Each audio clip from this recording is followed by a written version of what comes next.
This is Retirement Garage. This is the video that I procrastinated a long time about doing. It's about a family member who turned into a trader.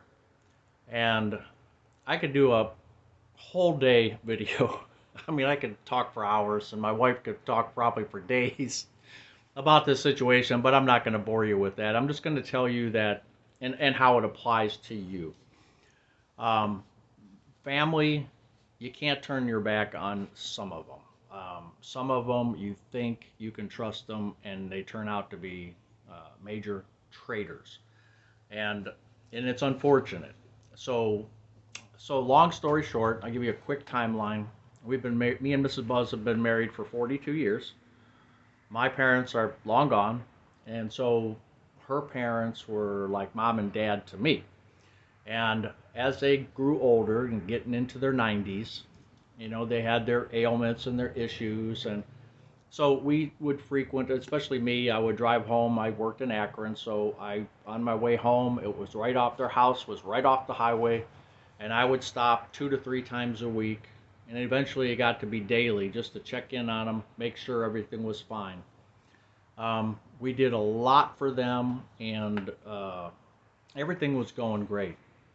Then her mother, her stepmother, passed away in September of 2020. That was a month after our daughter passed away. So it was just a crazy time. And I know a lot of you out there have had issues during that time as well, during the COVID time. And so during that whole time, we were still helping out with him, even though we had gone through all of this. We were helping out with him. Now he's alone. Eventually, he broke his hip, and it had other issues that put him into a nursing home for a short time. And I mean, he was getting like 93 years old. It was getting rough for him, and we had to decide, basically, what are we going to do? We're going to keep him in the nursing home, or he wanted to be home, which made sense. So we thought, between my wife and her only sister, we thought, we could make a plan and figure something out. Well, he wanted to go home, and he said, I want to die at home. So, I mean, he wasn't close to dying, but that's what his wishes were. And of course, you want to try to, do what is right. So he couldn't live alone, let's put it that way. So the nursing home was an option. Living at home alone, he would need full-time nursing, which could be done. There was talk about doing a reverse mortgage, whatever it took to make sure that he was comfortable. Well, my wife's sister, who wasn't really working, she would do gigs, doing some entertainment stuff. She didn't have a full-time job, and she had a condo. She decided to move in with him to take care of him, which we thought that was great. Previous to that, we had noticed some things that we didn't, it should have set off alarm bells. It really should have. For instance, his roof. I was up there patching his roof after storms, and his roof was fairly old. I called a roofer and had him look at it, and we called State Farm. And we all met there at the house, and I got up on the roof with the roofer and the State Farm agent. We went over everything, and he got a new roof out of it. And he had $1,000 deductible. So I worked with the roofer. We got it down to $400. I wanted it free, but it didn't work out that way. But it was $400, and he got like a $15,000 roof or something like that for $400. Well, the sister who would come over, my wife's sister would come over, and somehow convinced him that the checks that were coming in for the roofer, because State Farm couldn't pay the roofer directly, it had to go to his house. She had convinced him that those checks should be his because what was paid for that roof was too much money in her opinion.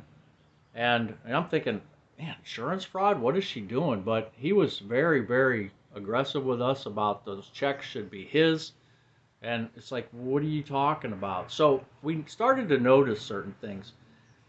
When his wife died, This was a month after our daughter died. We had gotten a boulder, and she was cremated and put in a boulder at the local cemetery.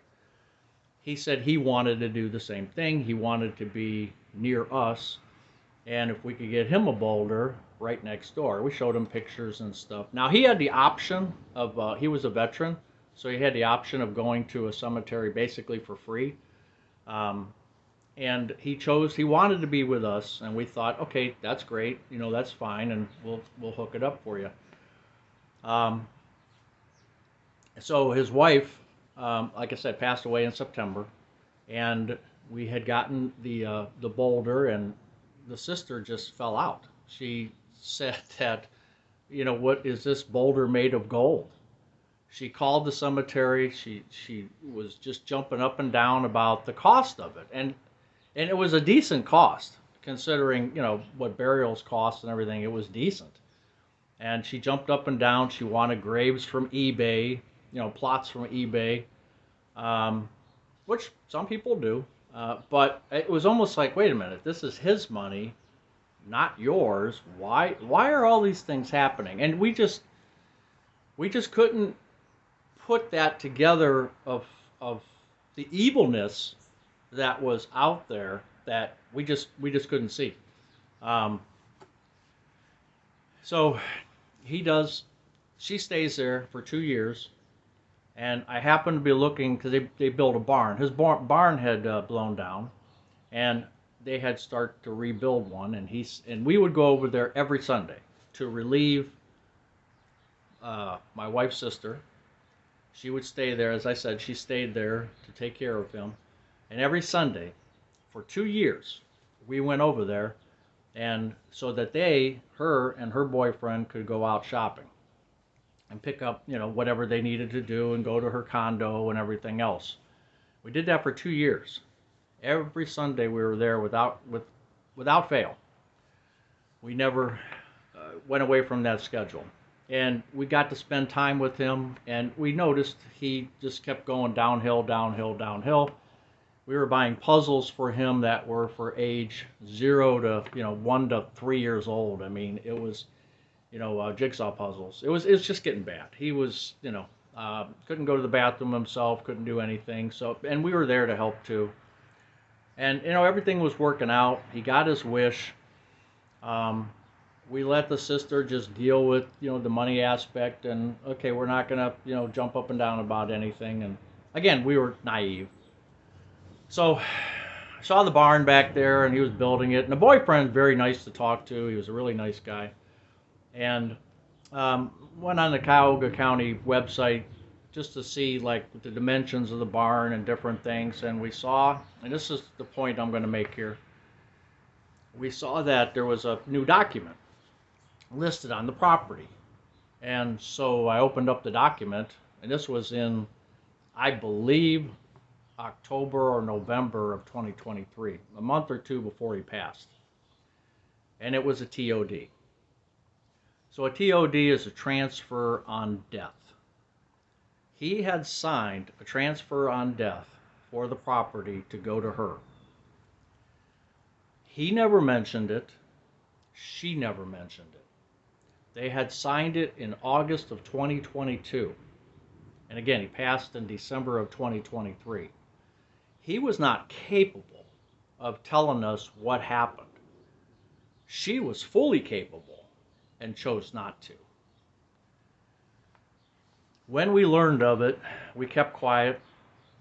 We just couldn't believe it, but we didn't want to upset him. Our main goal was not to start anything, not to go crazy and create issues for him. He didn't need that at the end of his life. And once we found that out, he passed in 2023. She actually didn't want us to have anything to do with the burial or anything else. I mean, his plot was paid for and everything else. She didn't want anything to do with it. She was so worried about having an obituary.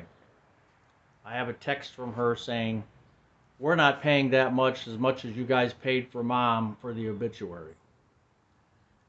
It all came clear to us that the whole time every dollar that was spent, she tried to cap or reduce. And finally, the bell goes off. I don't know, it's like a gong had to hit us in the side of the head. She was conserving all of that money for herself. And again, you could never, in our situation, we could never even imagine someone would stoop that low. A Christian woman, a self-proclaimed Christian woman who would do that. So we sued her in court. And there was a settlement. And of course, not nearly what we thought we would get. So his house was valued at, say, $300,000. He had X amount. He wasn't very wealthy, but he did have money. Everything went to her, and we still sit to this day. We sit in shock as to how this all happened, how we didn't see it. But the bottom line is, for you out there, your sisters, your brothers, your aunts, your uncles, friends, other relatives, even though they may sound like they have good intentions, and there's going to be signs. There's going to be signs of evilness. There's going to be signs that they're going to try to take advantage of a situation. So don't be as naive as we were. You know, in the end, she'll get hers. But for now, this is where we're at. And you know, she's lost a sister now because they will never talk again. And it's so sad that at the end of his life, you know, he thought, as she brainwashed him, you know, he probably thought that, you know, we were the bad guys. And remember, my wife, and keep this in mind for legal terms, my wife was the executor of the estate. She had full control. The wills were set up to split between the two sisters. Just common sense stuff. She changed all of that. Not only did the transfer of death, but had him sign the wills. And I can tell you, without a doubt, and again, she's not here to tell her side of the story, but I can tell you from visiting with him every week and knowing him for 40 years, he would have never, ever, ever done that without, one, telling us or explaining to us why he did it if he chose to do that. And if that he chose to do that and he thought it was the best thing, we would have went along with that. But he would have told us. So we think, beyond a shadow of a doubt, that she coerced him, told him how great she was taking care of him and that she deserved everything, and he just went for it. And he couldn't even tell us because he really didn't know what he was signing. He didn't know he was signing a new will, a transfer of death. Try to explain to a 93-year-old, 94-year-old at the time what a transfer of death means and all that. Now, there's lawyers say that they called him. They never even met in person. The attorneys who changed the will and did all that stuff called him, and they said that he had according to our mediator, he had a moment of reason. So, regardless, the case is done. It's been mediated. It took 2 years. We didn't get nearly what we thought we were entitled to, which would have been a 50% split of everything, which is what he originally, and her, the mother, her stepmother, originally wanted. So anyway, that's the story. That's the short version, the Reader's Digest version of a long, sordid tale. You know, if you're interested in knowing more, but bottom line, you know, email me, but bottom line is, watch out. If you have ways to check for your property to see if any shenanigans have been created to the property, look. I mean, I would put that as like changing a battery in a smoke detector. Look to see if there's liens on the property. Look to see if there's transfer of debts. Look to see if there's anything that has changed. You never know. You just never know. Buzz's Retirement Garage.